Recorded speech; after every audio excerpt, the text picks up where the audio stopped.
So the Ukrainians are not budging, but trust me, despite the rhetoric at the UN this week, he's going to do absolutely nothing to hurt Vladimir Putin or to help Volodymyr Zelensky because he's afraid of Vladimir Putin, and Putin's got something on him. He's a very meek guy. And compared to Vladimir Putin, he is a beta male. This episode is brought to you by Revolut Business, the all-in-one account designed for efficiency and built for business. Spend less time on financial administration and more on what really matters. Or in my case, Katty, 3 calls at once and still ordering lunch. Well, whether you're scaling in Sheffield or consulting in Chicago, Revolut Business gives you everything you need to manage your business's finances in one account. Pay and get paid globally in over 30 currencies at great rates. There's spend management too, cards with custom limits, automated expenses, full control without any of the paperwork. Which means no more receipts crammed in jacket pockets. To save your company time and money, open a Revolut business account today via revolut.com/RB/TheRestIsPoliticsUS or by using the link in this episode's description and add money to your account by 31st of December 2025 to get a £200 welcome bonus or equivalent in your local currency. Feature availability varies by plan. This offer is available for new business customers in the UK, US, Australia, and Ireland. Fees and terms and conditions apply.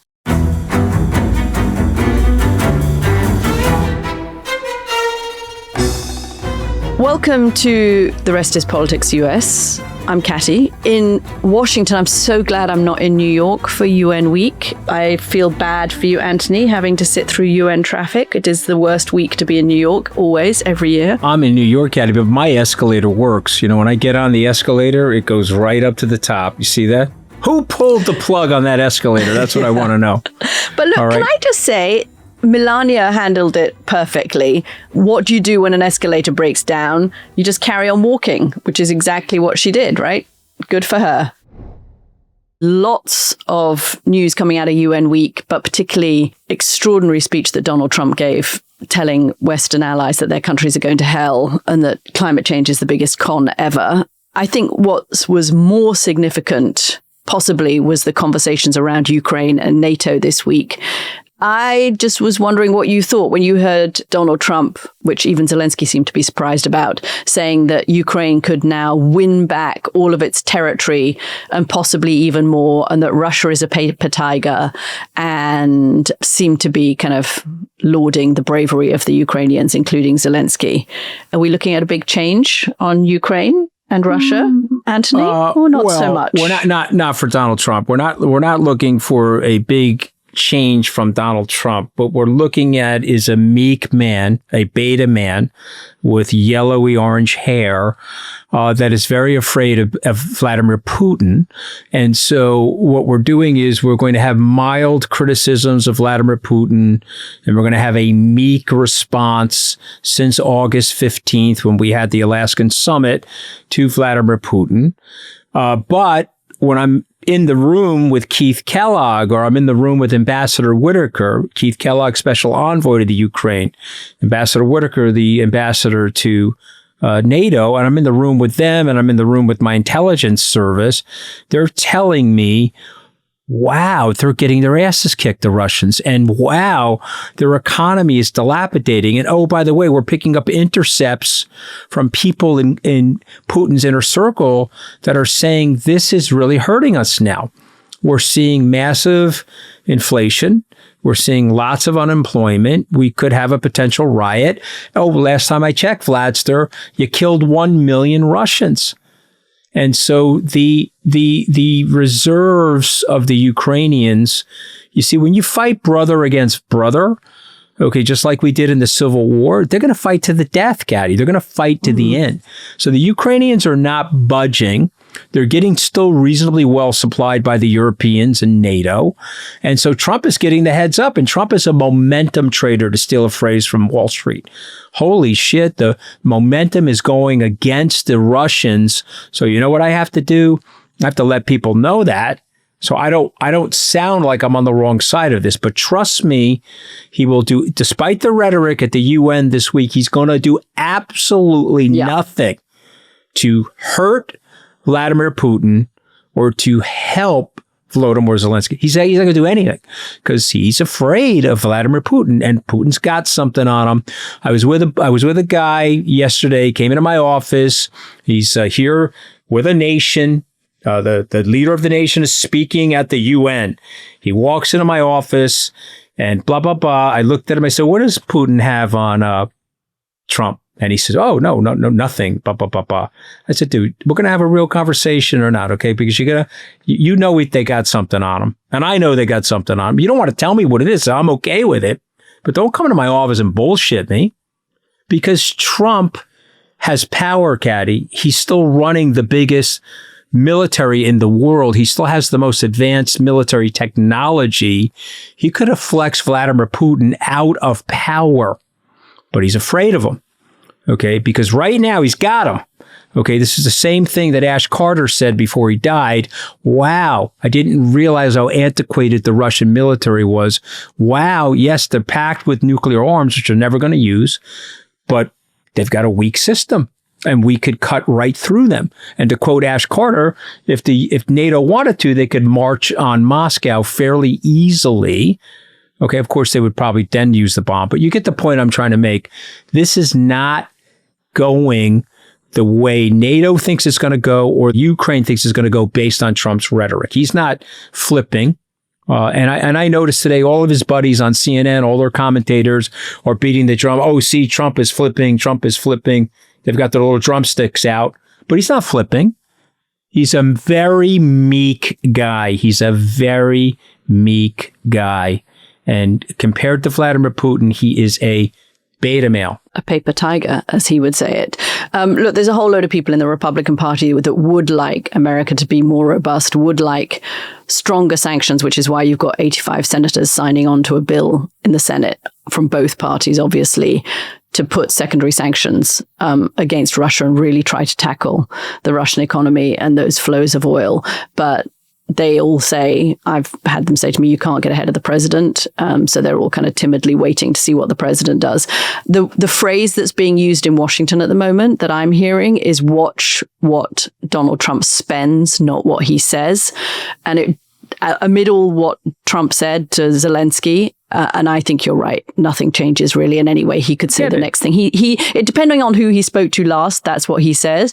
But if something that didn't really get much attention recently was that Pete Hegseth, I think he's now the Secretary of War anyway, or the Secretary of Defense, let's still call him the Secretary of Defense, said that there should be spending cuts to reduce the amount of military training and American support to those vulnerable nations that border Russia.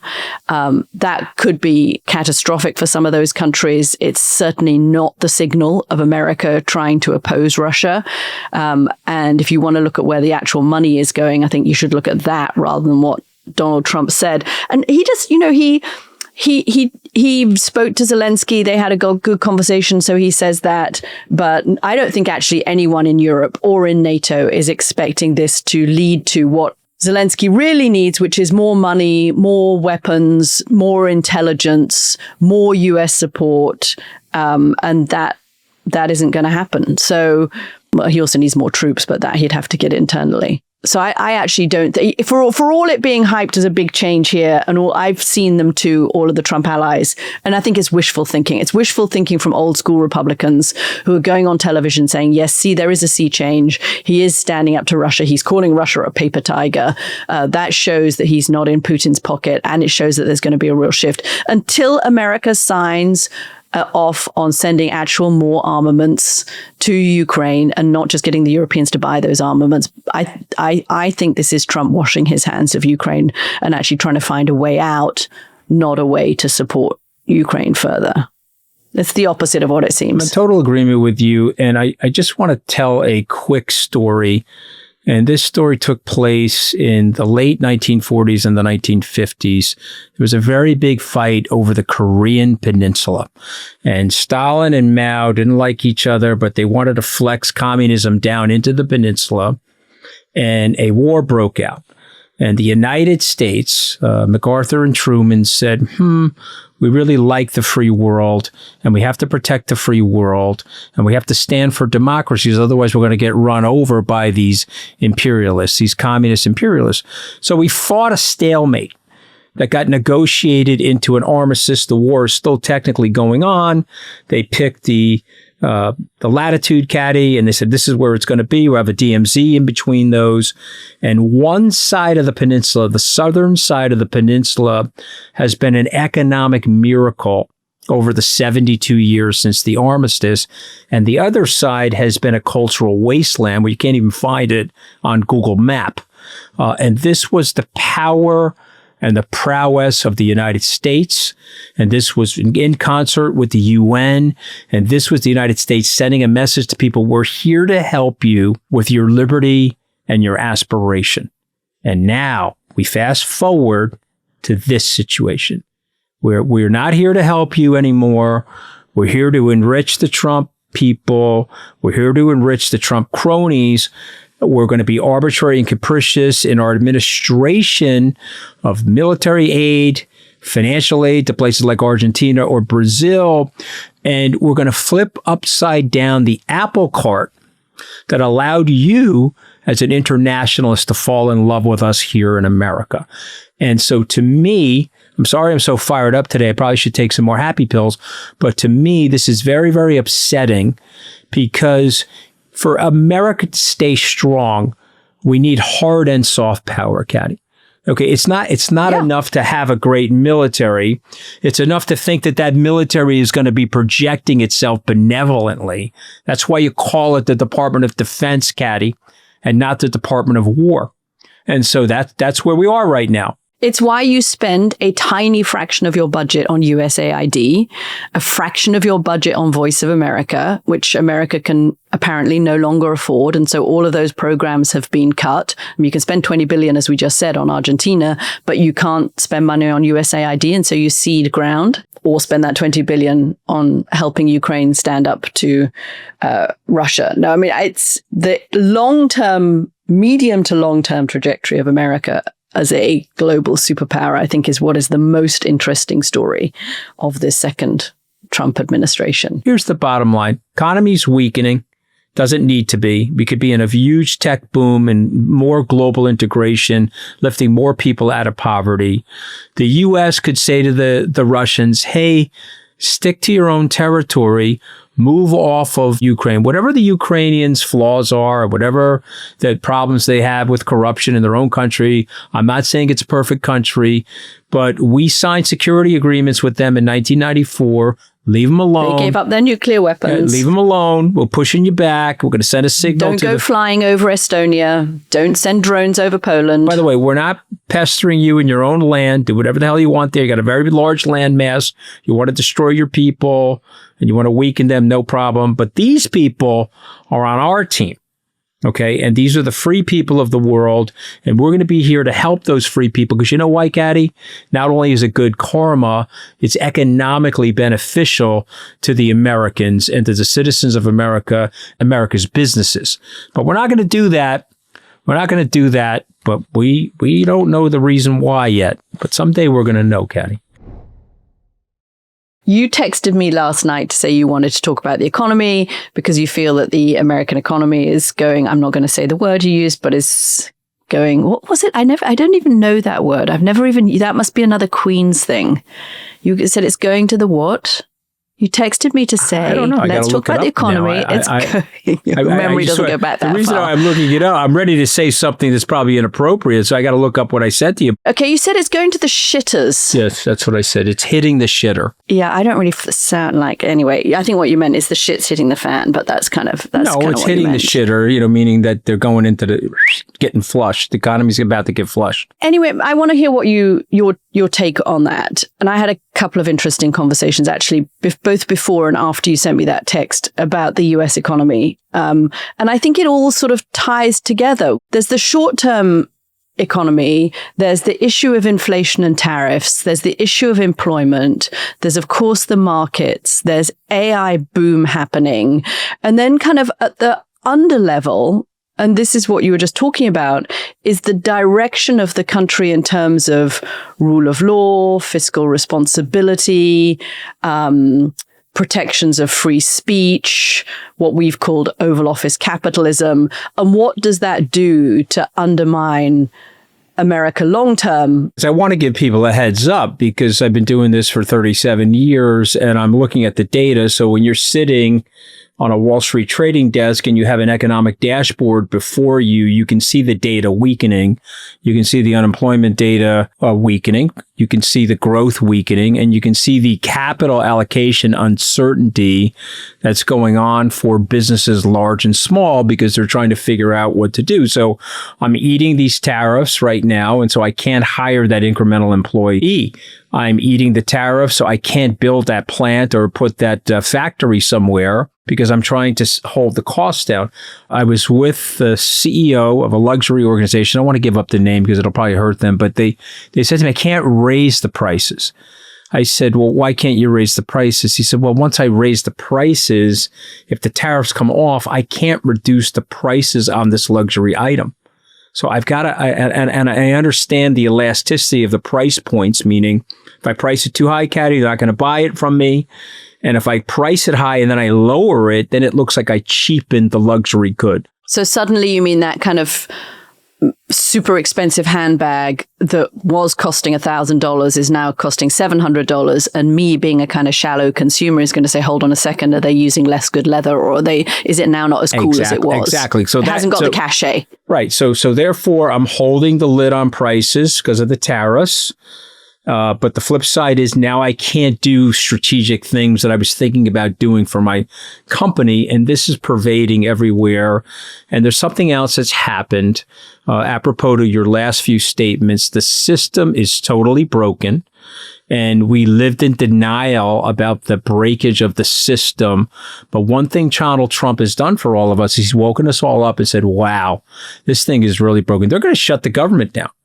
Okay, the Democrats have no cards. Trump canceled the meeting, which is evidence that they have no cards, the budget meeting. And the Democrats are going to huff and puff and shut the government down. Then they're eventually going to get blamed for shutting the government down. So they're going to reopen the government. Markets are weakening on that. Unemployment is going to get a little bit shakier. All of this stuff is happening at the same time. And Trump wants the Fed to cut rates, but he's also looking at these numbers and saying there's still a lot of systemic inflation in the mix, so I can't overly cut rates. Here's the last bomb I'm going to drop, and then you can react to it, is I believe that the Supreme Court is going to rule against Trump on these tariffs. That is not in the marketplace right now. Everyone's thinking, oh, the Supreme Court is just a light switch for Trump. Every time he does something, they'll turn the lights on for him in the room. But I don't think so, because if you look at the law and you look at the actual Constitution, the law that Donald Trump is using to flex on these tariffs doesn't have any meat to it. It has no decipherable substance to give him the purview, to give him the authority to do this, okay? And that's why he lost at the district court. He lost at the appellate court. And I believe he's going to lose. And so this means this is $1 trillion. Every company will then petition the U.S. government for the taxes, the tariffs that were paid, and they'll ask for the money back. Okay. And this sentiment is starting to now filter into the market. And people are saying, whoa, he inherited a great economy. He inherited a growing economy, burgeoning employment, lots more interconnectivity into the global system post-COVID. And he has shock and awed us into which will likely be a soft recession. I don't think it's going to be a steep recession, Katty, but we're going to go down a notch unnecessarily as a result of all this stupid decision making. Can I just put an alternative point of view? Because I had assumed that that was what was happening. And then I spoke to an economist just this morning before we were recording who said something interesting to me. He said, look, that is one scenario. They have been surprised. Economists who study America have been surprised by the degree to which companies have been willing to squeeze their profit margins in order not to pass the cost of tariffs onto consumers. The tariffs are actually less bad than we thought they were going to be in April. If you look at Canada and Mexico, for example, a whole host of goods that are imported into the United States are exempt from the tariffs. So will the tariff shoe drop?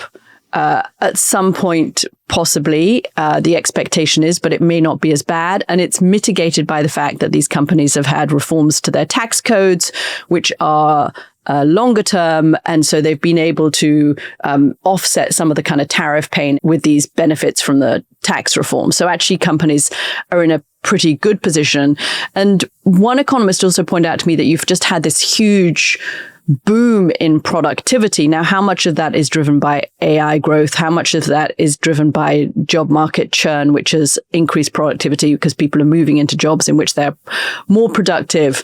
And how much that then rescues Trump, because we don't know how long term that is. We don't know what the ultimate impact on jobs is going to be of that AI expansion, but it's certainly happening around the country, and Trump is fueling it because he's handing out favors to companies that he likes and that have an association with him. So I heard less short-term pessimism from economists around the US economy than I had thought that I was going to hear. And set against that, the fact that the US economy is less trade-based than other economies, Western democracies. So maybe actually the tariffs are going to have less of an impact on inflation in the country. And I just wanted to put that to you, and whether that also rang bells to you. Yeah. So, I mean, listen, I'm accepting everything that you're saying, which is why I think there'll be a soft recession. I don't see a super hard landing. We could still pull out of it. The productivity gains should help.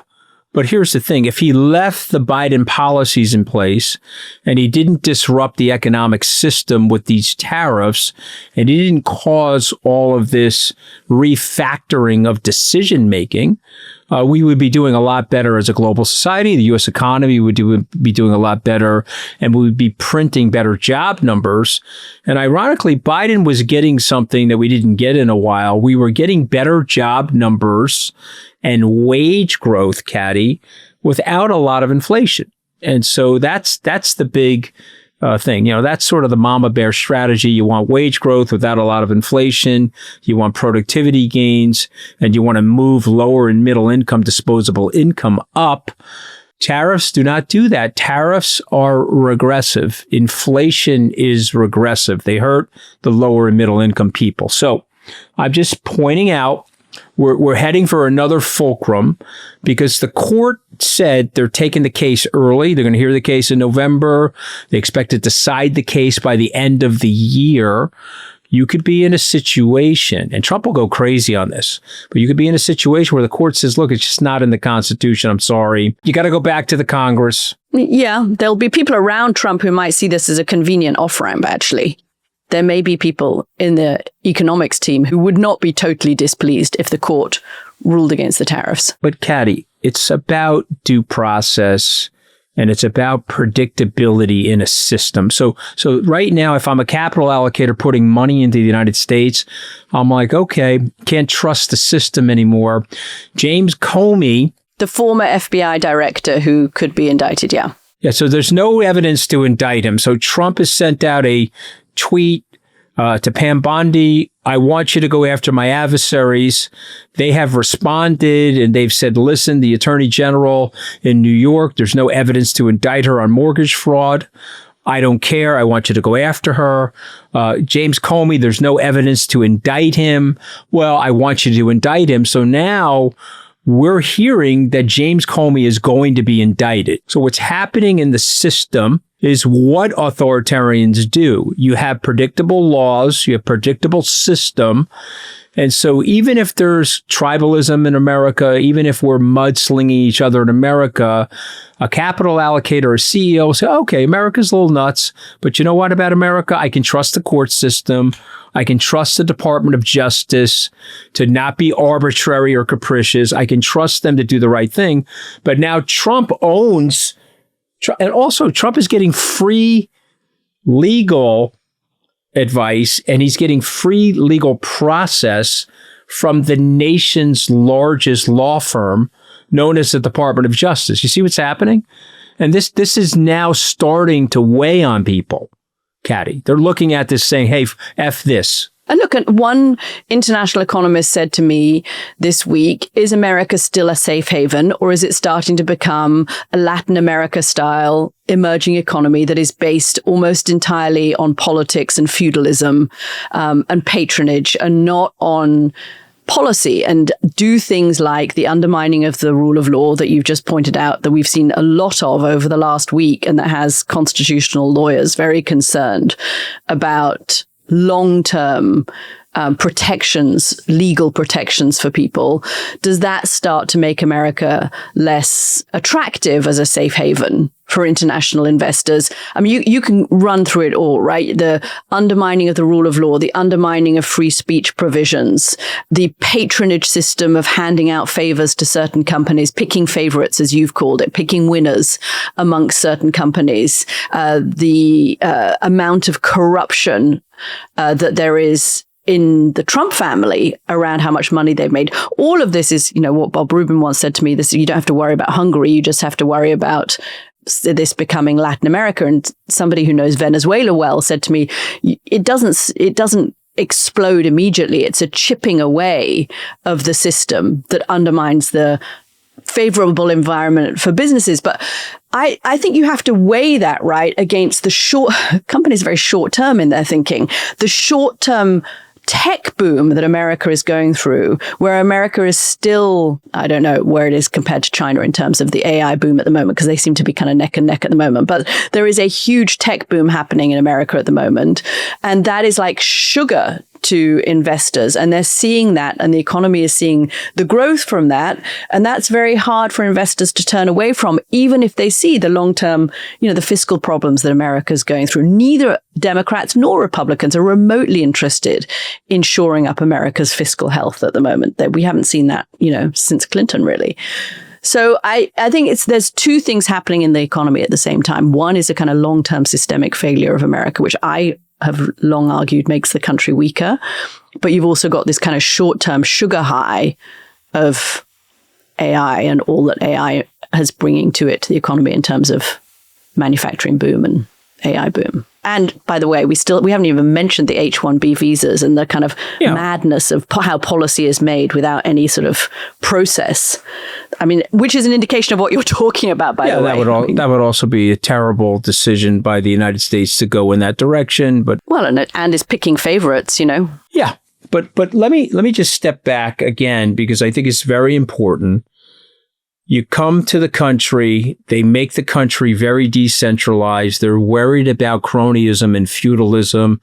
They're worried about monarchical control, particularly George Washington. They offer him to be king. He says no. We want this decentralized system. So what are the founders? Trump would have said yes, right? Of course. He would have said yes forever. More gold. So the founders have said, hey, we're not good at this. We have a proclivity towards feudalism and tribalism. Look at the rest of the world. It always devolves into some level of cronyism around the leader. Let's try an experiment where we put up process and procedure to prevent cronyism, to prevent a lack of meritocracy. And let's see if we can experiment where we've got this huge flat system. So guys like Anthony Scaramucci can start out with no money, and let's see what they can do in a system of aspiration. But now we've got a dude that's creeped into the system that wants to break the system. And he's got willing dudes that wrote Project 2025 that have said, hey, this is how you could break this system. And so he's trying to break the system.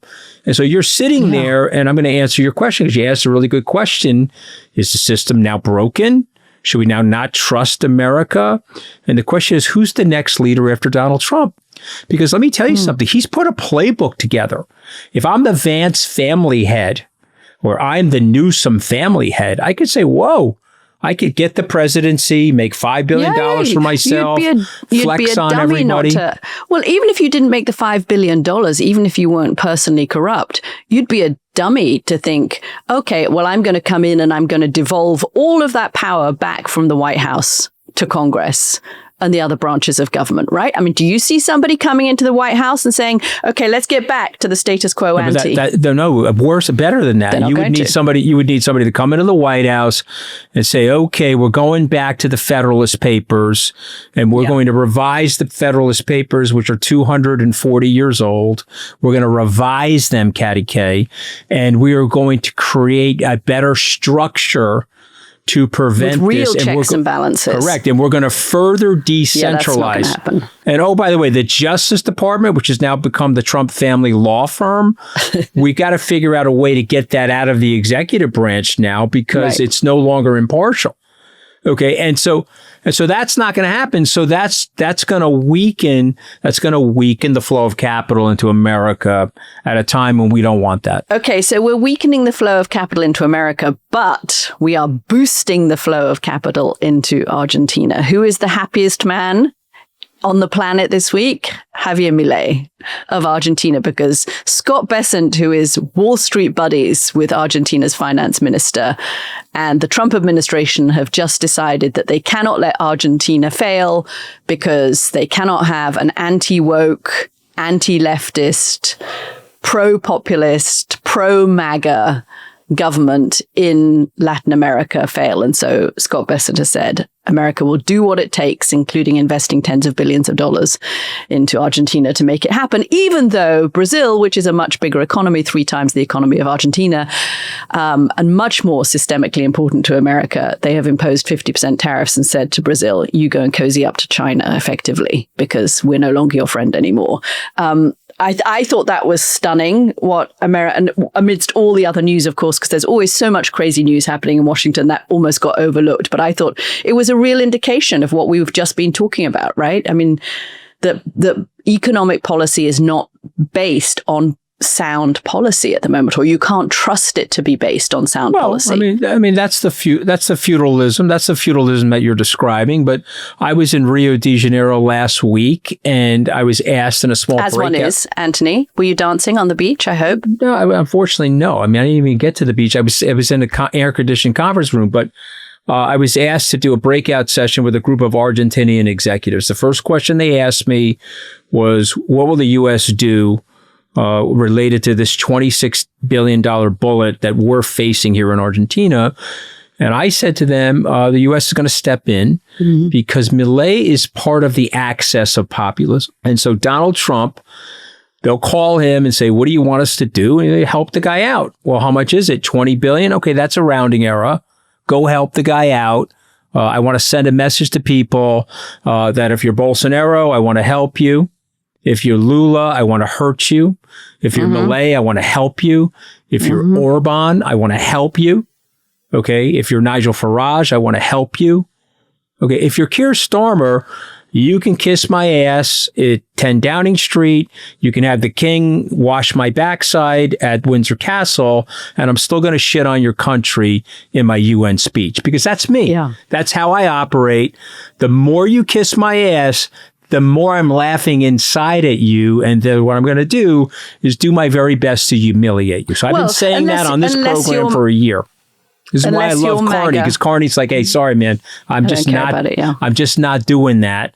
And by the way, I got a lot of natural resources in this country, and I've got a willing group of citizens. And last time I checked, Katty, one of my favorite places in the world, Disneyland, attendance is way down at Disney World in Orlando. But it's way down, Katty, because the Canadians are flipping the bird to Florida. Okay, 22% drop in tourism, and I went on a cruise ship. I got my driver. This has been my driver for 5 years. I come off the plane and put my luggage in there. I said, "How's everything going?" "Terribly." I said, "Well, what do you mean terribly?" He said, "Well, no, there's no one coming here anymore." Yeah. So Trump has done a masterful job of alienating the people that we would like to be our friends, and he wants to support the people that he thinks are in the philosophical camp of him. And this is another great frustration for the American people. Yeah, even if it doesn't make economic sense to do so. And when Scott Bessent says that Argentina is systemically critical to the United States, it just isn't true. I think We export almost nothing to Argentina. We're like 1/8 of all of their imports or something. So it's just not the case. Remember that Brazil is more important to America than Argentina. It's a much more important economy. And he's prepared to use economic tools for political retribution. It's not the best way to run an economy.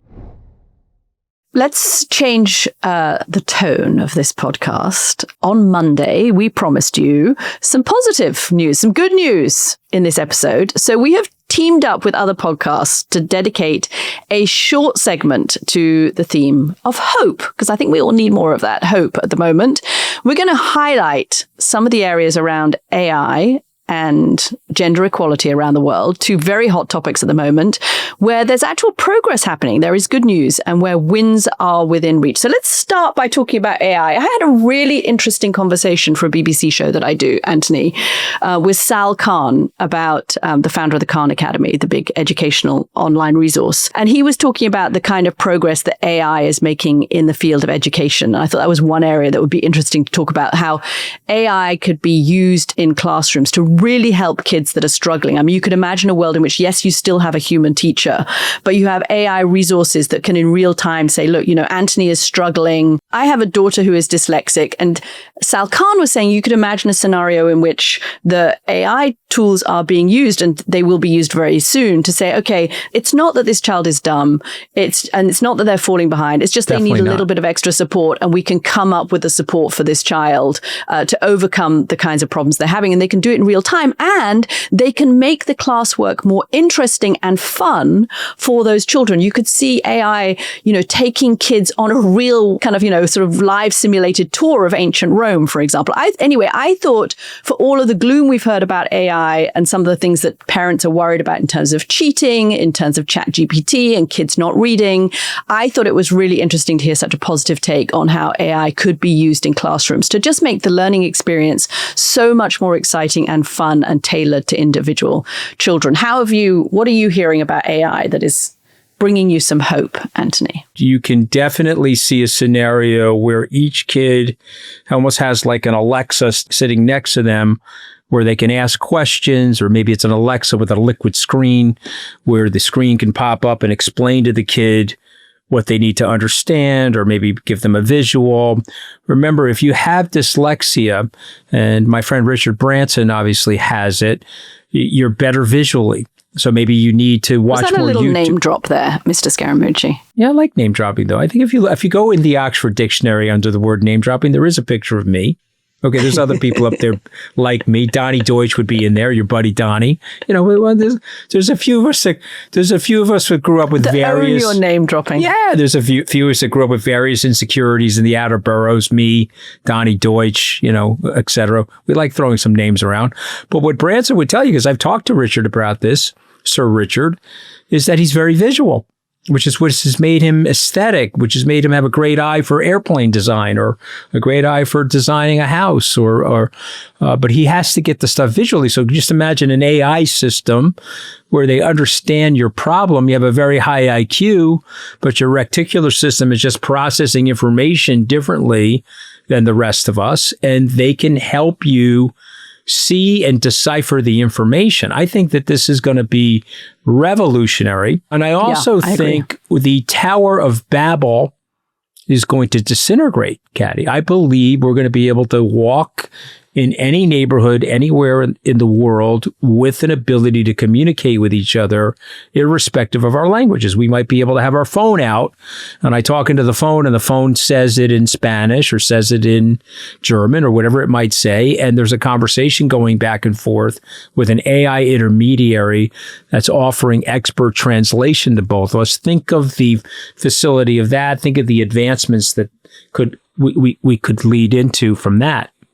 I'm excited for the day when this podcast is broadcast in our voices, with all our dumb jokes included, around the world in multiple languages. And I think we're not far off that. Sort of feel like that was one-sided, though. I sort of feel like there were dumb jokes from me, but like erudite jokes from you. I felt that was a little one-sided. Included the name dropping that will come with it too. And doctors I've spoken to are super excited about the prospect of localized solutions in multiple languages that can bring incredibly high quality healthcare directly to people in rural areas, to frontline workers, to patients, and that can reduce the sort of inequity in healthcare around the world. So I think AI is very exciting. I have concerns about the job issues, but I basically think some of the technology in education and in health and human capital is going to be great. I also want to talk about some of the progress that I'm hopeful about for young girls and for women around the world, but particularly really for young girls. We've seen enormous progress in maternal health care, where maternal mortality has declined by something like 40% since the beginning of this century. More women are surviving childbirth. More births are being attended by skilled professionals. There's access to modern family planning. But really exciting, I think even more than that, is how we're closing the gender gap for girls going to schools. You've now got 50 million more girls going to school today than even in 2015. So that's a very short period of time. Over the course of 10 years, you've got millions more girls going to school. That changes their future. It reshapes the world. It brings talent into economies, which I think is just as important. Fewer girls are being pushed into arranged marriages as teenagers. So all across the board, I think girls' health is improving, and that is a long-term, enormous net positive around the world that I'm hopeful about. Yeah, listen, I think it's fantastic. So see that? Look at that. Look at you with this buoyant optimism today. I know. Yeah, I know. Look, you see, you brought the doom and gloom. I brought the sunshine. No, listen, I'm generally optimistic. I just see stuff happening that will affect us in a negative way that are just not necessary. You just we have unnecessary negative things that are happening due to bad policy. Yeah, because there's so much we could be hopeful, I think, about at the moment, given how much technological advances societies are making for their people. Talking of hope, Anthony, somebody that had an awful lot of hope about America and the state of the world and his life more generally is, of course, Ronald Reagan. And we've been exploring his life and his legacy in a miniseries, which is available to our founding members. The 4th episode of that miniseries comes out this week. So, Katty, America changes. America is adaptive. The reason why I think you and I wanted to bring up Reagan at this moment in time is so that we could contrast and compare what America was like on the right 40 years ago compared to where we are today. And of course, we're coming to the end of that miniseries, which I found fascinating to do. I agree with you. I mean, it's just been so interesting to look at some of the parallels. The way that Reagan went into office in 1980, faced this huge economic downturn, committed himself to policies that either because of the policies or because of the economic cycle, then led to a huge, big economic upturn for him. He wins his second term in a landslide. Some of those parallels are there. And I think some of the bigger questions for me that came out of that series, which we've had so much fun doing, are, what happened to the American right? Are the seeds of the American right, of division, of inequality, of people feeling left behind, of this kind of what was called then the moral majority? Today, people might call it Christian nationalism that we're seeing on display. How much is that the seeds of what we're seeing today in the Reagan period? Some of it's there. Some of it, of course, is different. Reagan was far more committed to immigration. He was much more open about American leadership and American kind of being a shining city on the hill. He was a very different personality to Donald Trump. But some of the kind of underlying issues of America under Reagan, I think, are what we still see today in America under Trump. So there are parallels and differences, and I just think this was a great time to explore his presidency in the context of where we are in America today and Donald Trump, didn't you think? And it's also a sign, Katty, that things change. So if you're feeling blue about the current situation, America does change. America is adaptive. We could be sitting here 3, 5, 8 years from now in a very different, perhaps even more positive situation. And then at the very end of the series, we asked the question, could Ronald Reagan even get elected in today's America? And you'll have to wait for the gripping end to find out what we conclude. But thanks for listening to that series, and thanks for listening today. And we will be back on Monday with another episode, and we'll be back over the weekend, of course, with our founding members episode, which will be episode 4 of our Reagan series. And you can head to therestIspoliticsus.com to become a founding member and get all the bonus content and these mini-series as well. Please do enjoy that. We'll see you guys next week. See you next week.